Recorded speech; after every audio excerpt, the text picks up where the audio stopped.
Je voudrais apporter un compliment au commentaire du présentateur qui a parlé des soutiens de la transition et du M5RFB. Nous sommes le gouvernement de tous les Maliens.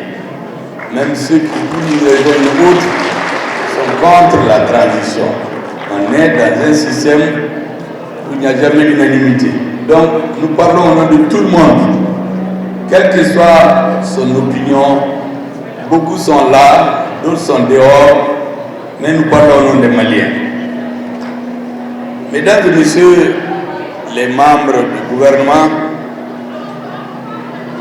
messieurs les gouverneurs des régions de Ségou, Mopti, San, Bandiagara et Douanza, Excellences, mesdames et messieurs les ambassadeurs et membres du corps diplomatique accrédité en République du Mali, monsieur le représentant spécial du secrétaire général des Nations Unies, chef de l'administration, mesdames et messieurs les représentants des partenaires techniques et financiers, organisations régionales, africaines et internationales.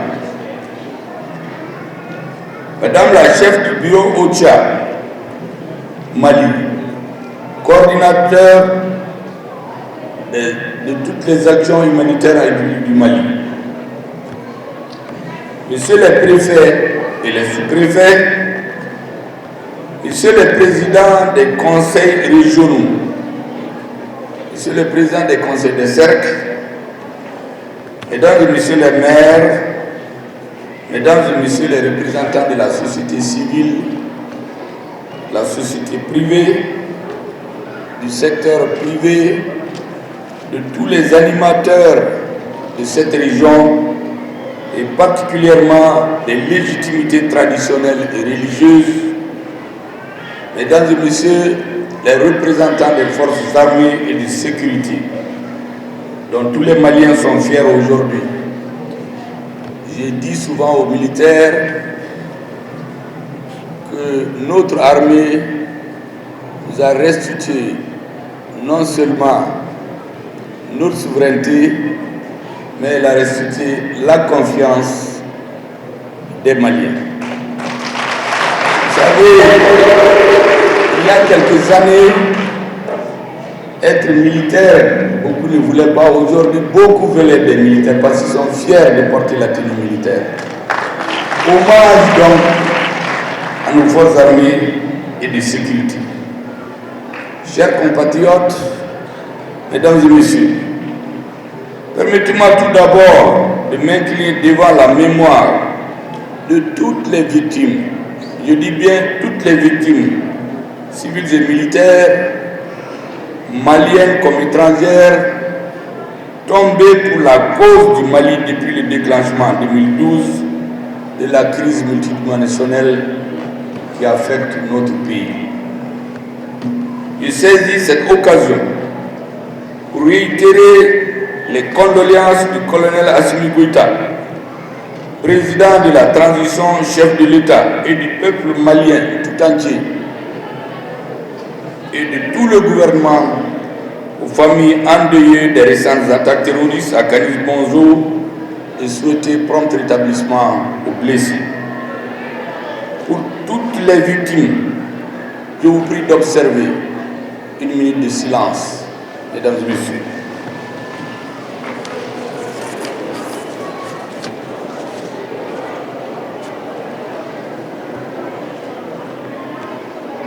Je vous remercie.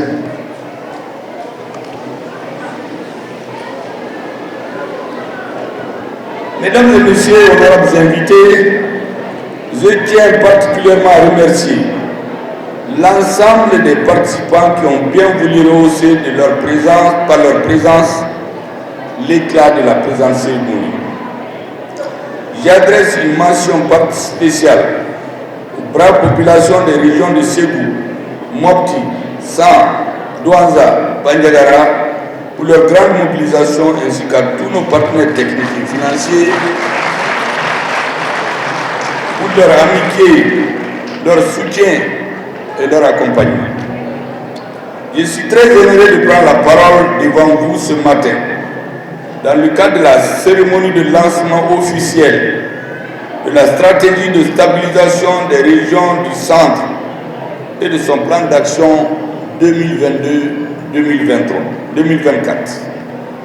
Cette stratégie, élaborée à la suite d'études et d'écoute des populations à la base, a mobilisé dans le cadre d'une grande concertation toutes les compétences du Mali, tant au niveau national, régional que local. La stratégie de stabilisation des régions du centre est un document du gouvernement élaboré dans l'optique de faire du centre, je cite, une zone stable et prospère où les communautés sont réconciliées entre elles et vivent en harmonie avec leurs voisins. Fin de citation, c'est ça l'objectif. Cette vision tire sa substance de la nature de la crise multidimensionnelle que vit le pays depuis 2012 et qui s'est emparée d'une grande partie de notre territoire national. Honorables invités, mesdames et messieurs, le centre du Mali couvre les régions administratives de Ségou, Mopti, San, Douanza, Bandiagara, soit une superficie de 141 521 km² pour une population estimée à peu près à 4 500 000 habitants sur les 20 millions de Maliens. Depuis 2016, les régions du centre subissent les conséquences de l'insécurité initialement circonscrite dans le septentrion du Mali en 2012, vous vous rappelez très bien. Cette insécurité s'est installée et aggravée avec pour conséquence de nombreuses pertes en vies humaines, de dégâts matériels et de nombreuses personnes déplacées. Je vous entends très bien, je ne finirai pas dire l'essentiel en Bamana parce qu'il y en a qui parlent à côté, ils pensent qu'ils ne comprennent rien, donc ils parlent d'autres choses. Cette situation affecte durement les populations locales qui subissent déjà les affres néfastes des aléas et du changement climatique que le Sahel endure fortement. Honorables invités, mesdames et messieurs, les régions du centre, faut-il le rappeler, sont au cœur des défis complexes où se superposent le terrorisme, les conflits communautaires, la criminalité transnationale organisée et les actions violentes d'individus isolés, souvent des règlements de comptes. Le gouvernement du Mali a tout de suite pris conscience des enjeux. Et je vous assure que déjà en 2017, il a mis sur pied l'opération militaire d'Ambé et le plan de sécurisation intégrée des régions du centre. Ces initiatives ont été consolidées par des actions de stabilisation et de relèvement économique afin d'atténuer les souffrances des populations et stimuler le vivre ensemble et la cohésion sociale. L'objectif de ces initiatives était de mener une série d'actions concrètes en vue de circonscrire les conflits et les violences, doter les populations de structures socio-éducatives de base et opérer le retour progressif de l'administration. Honorables invités, mesdames et messieurs, dans le cadre de la recherche de solutions durables à la crise, le gouvernement de la République du Mali a créé en 2019 le cadre politique de gestion de la crise du centre doté d'un secrétariat permanent placé sous l'autorité du Premier ministre. Le cadre a pour mission, je cite, d'assurer la coordination au niveau stratégique et politique de l'ensemble des efforts de stabilisation. Fin de citation.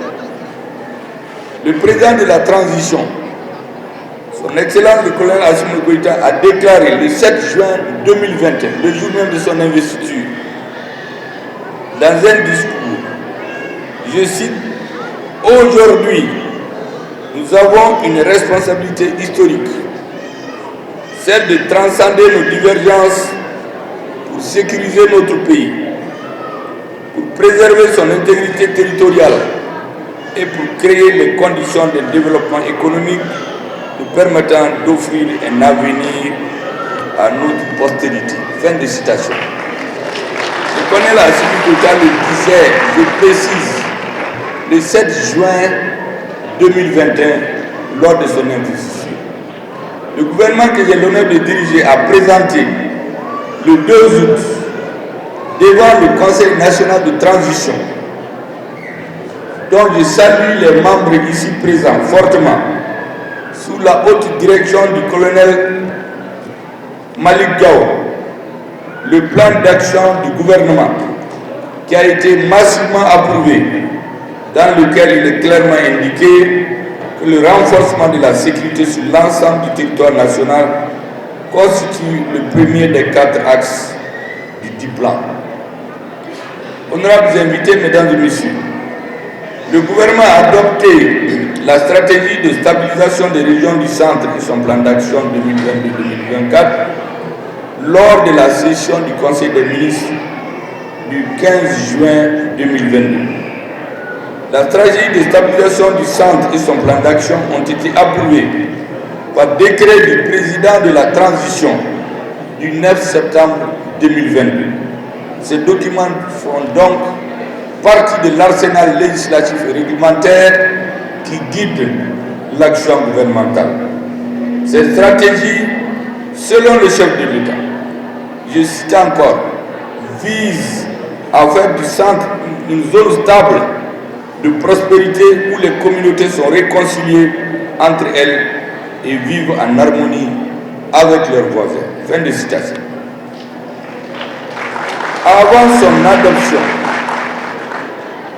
son adoption par le gouvernement, le document de stratégie a fait l'objet d'un large processus de consultation et de concertation auprès des différents acteurs locaux, nationaux et internationaux.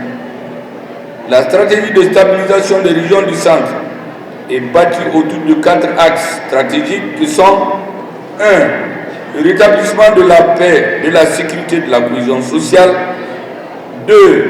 L'amélioration de la gouvernance et le renforcement de la justice. 3. La gestion des questions humanitaires et du relèvement économique. Et enfin, la communication et la coordination des interventions.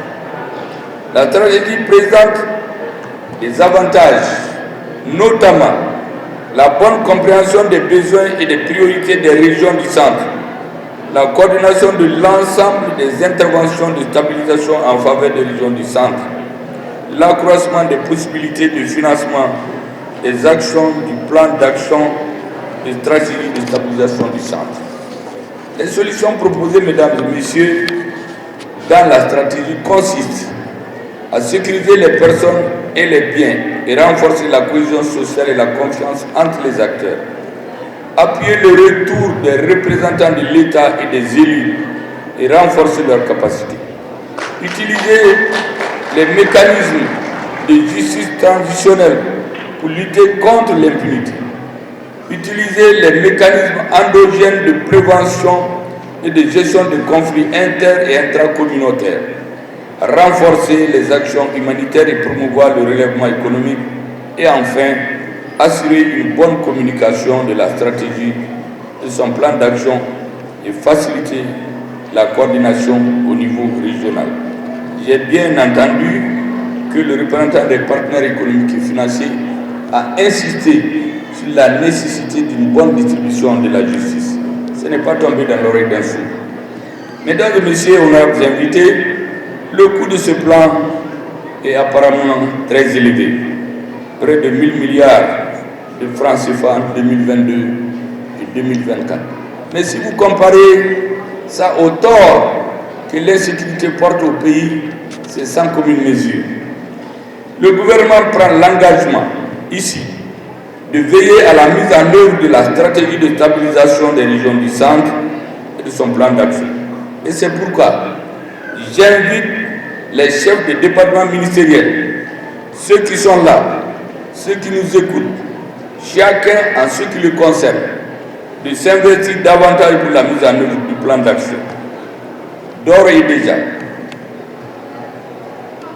malgré les difficultés, des cas de retour de personnes déplacées internes et de réouverture d'écoles ont été enregistrés par les services régionaux avec l'accompagnement des acteurs humanitaires que je félicite ici. Dans le même ordre d'idée, je vais citer au titre des perspectives les grands travaux d'infrastructures routières.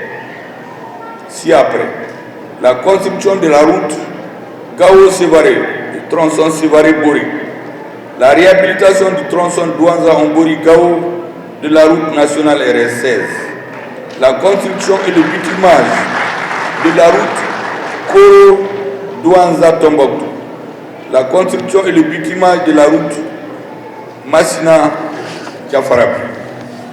Mesdames et messieurs, à cela je vais ajouter la construction et le bitumage de la route Komakura-Nampala-Léré et enfin la construction et le bitumage de la route Banankoro-Djoro. C'est le lieu de remercier sincèrement tous les partenaires de notre pays, bilatéraux et multilatéraux, pour leur accompagnement à nos efforts inlassables en faveur de la paix, de la stabilité et du développement.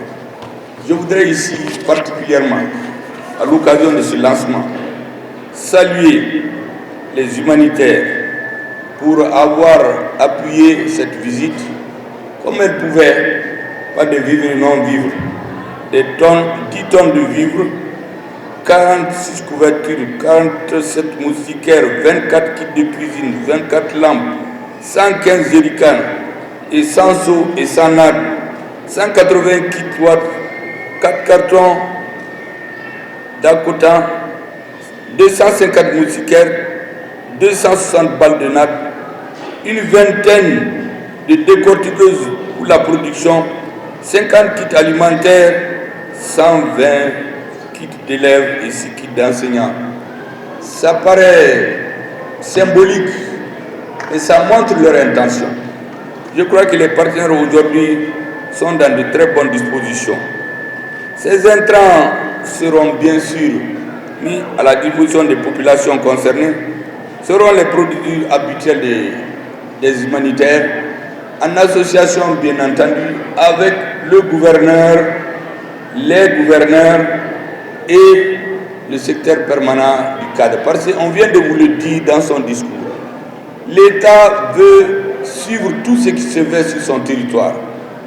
Nous ne voulons plus des choses qui se passent à l'insu des gouverneurs, de la haute administration, à l'insu des discussions avec nos partenaires. C'est le lieu de remercier sincèrement tous nos partenaires, je disais bilatéraux et multilatéraux, pour leur accompagnement. Je viens de vous donner quelques exemples symboliques. Je leur demande de poursuivre ce élan pour la mise en œuvre du plan d'action. Dans le cadre des 3 principes que notre président de la transition a édictés, à savoir le respect de la souveraineté du Mali, le respect des choix stratégiques et des choix des partenaires stratégiques opérés par le Mali, et enfin la prise en compte des intérêts vitaux des populations maliennes dans toutes les décisions prises. Et c'est là en parfaite connaissance du gouvernement qui dirige le Mali, parce que tout ce que nous faisons pendant cette transition, nous voulons que dans les coins les plus profonds, chaque partie de la population se dise que ces hommes et ces femmes qui dirigent la transition, ils sont venus pour placer un nouveau paradigme, changer la façon de gérer le pays pour notre bonheur. À ce sujet, je voudrais rappeler, mesdames et messieurs, que le Mali, de par son histoire, de par son avenir, ne vit pas, ne veut pas, ne peut pas vivre en autarcie. Il n'est pas fermé, il ne le sera jamais. Nous avons des amis dans tout le monde. La preuve, je viens de vous indiquer les appuis des partenaires de développement. Vous savez, dans les débats politiques, souvent, entre les dirigeants, il y a des malentendus. Mais les peuples sont amis. Tous les peuples du monde sont des amis. Je sais que beaucoup d'entre vous pensent que le Mali est embrouillé avec certains pays de l'Union européenne. Mais beaucoup doivent se rappeler que le premier pays qui a reconnu l'indépendance de la République du Mali, c'est l'Allemagne. Chaque fois que notre pays est dans les difficultés, les Allemands ont été à côté. Maintenant, souvent il y a des impératifs politiques qui s'imposent au gouvernement. Notre pays de très longue histoire avait des relations avec l'Espagne, avec l'Italie. Ça, je cite seulement quelques exemples. C'est pour vous dire que les problèmes de gestion quotidienne, les incompréhensions entre les gouvernements, il ne faut pas les transformer en problèmes politiques entre les peuples. Des milliers de Maliens vivent en France. Ils vivent, ils travaillent, ils cotisent, ils soutiennent l'économie malienne. Des milliers de Français vivent au Mali. Personne n'a jamais entendu une atteinte aux intérêts de la France ou des Français. Où est donc le problème? Il y a des incompréhensions entre les dirigeants qui vont se régler au fur et à mesure dans le respect mutuel. C'est tout ce que nous demandons. Quant à nos frères africains, c'est la même chose. C'est comme deux frères qui se mettent en bruit. Mais ils sont des frères, ils finiront par se rencontrer après la bagarre et la vie continue. C'est donc l'appel que je voudrais lancer à tout le monde. Notre pays ne veut être en conflit avec personne. Nous voulons simplement qu'on respecte les choix temporels du gouvernement de notre pays et de notre peuple. C'est tout. Que personne ne se mette en tête que nous sommes contre les citoyens de tel ou tel pays. Ça n'existe pas, ça ne peut pas exister, ça ne doit pas exister. Le Mali est un pays de brassage, un pays carrefour entre le nord et le sud. Votre prémisse même, c'est un métis Peul, Soraï, Tamashek, Touareg, cousin des Dogons. Donc, on n'a pas de problème chez nous. Tous les problèmes que nous avons sont venus d'ailleurs. Des gens qui ont vécu 1000 ans ensemble. Plus, comment ils vont se lever du jour au lendemain pour se mettre en bagarre? Le problème est venu d'ailleurs, ça ne vient pas de chez eux. Et ce que nous voulons, mesdames et messieurs, c'est tout simplement que notre État, j'ai rappelé, est ouvert à tous ses partenaires, avec tous ceux qui mettent leur intervention en adéquation avec les principes édictés plus haut par les chefs de l'État. Mesdames et messieurs, je saisis cette occasion pour remercier Madame la chef du bureau OCHA et représentant des humanitaires, Monsieur le représentant spécial des Nations Unies, je l'ai déjà dit, et tous nos partenaires. Au nom du président de la transition, son Excellence Assimi Goïta, je déclare solennellement lancer la mise en œuvre de la stratégie de stabilisation des régions du centre et son plan d'action 2022-2024. Je vous remercie et que bénisse le Mali. Et que bénisse les Mali.